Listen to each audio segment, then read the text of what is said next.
Kenneth Kaunda. You see, this is the story of a boy from Chinsali who later became the first president of our country, Zambia.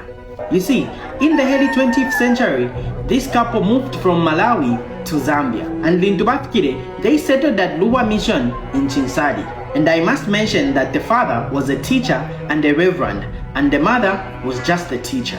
In fact, she was the first black woman to ever teach in Zambia, and they had 7 children. Then in 1924, something happened. David Kenneth Kaunda was born, and just from a young age, he fell in love with the guitar.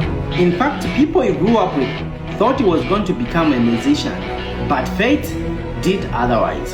He followed his parents' footsteps and he became a teacher, and he went to teach in Tanzania. Then in 1947, he returned and he became the head teacher at Luwa Mission School. Then he became heavily involved in politics and the fight for independence.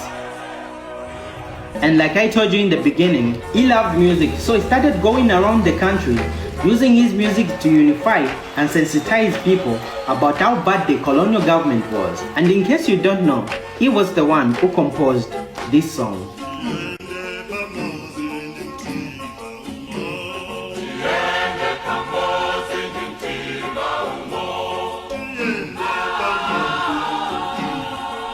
And he became very influential, such that in 1959 he was arrested for unauthorized assembly, and he was sentenced to 9 months in prison.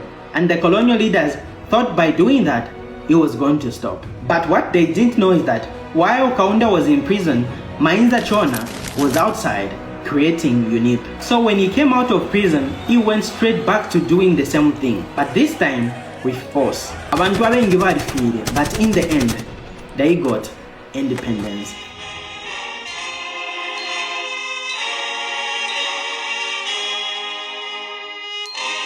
And Kenneth Kaunda became our first president.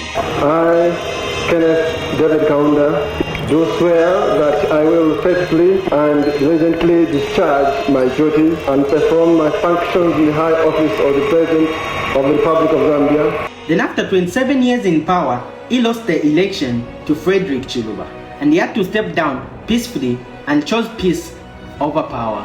And I'm not saying he was a saint. He did his own fair share of mistakes. The economy was unstable, food prices went up, but what you and I cannot forget is the love that he had for this country.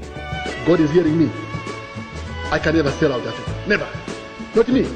Not these boys here. Not these girls here. We are men and women of principle. We have done all these things in search of peace, but it has to be genuine peace, based on sincere, genuine majority rule. Anything else, you can kill us. Zambians will be born out of our blood. We'll continue to fight.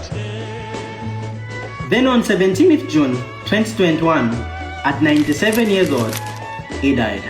And honestly, there's just too much information for me to put in one video, but I hope you have learned something. Otherwise, that's all I had for today. What story should I do next? Na pasi moyo ya boye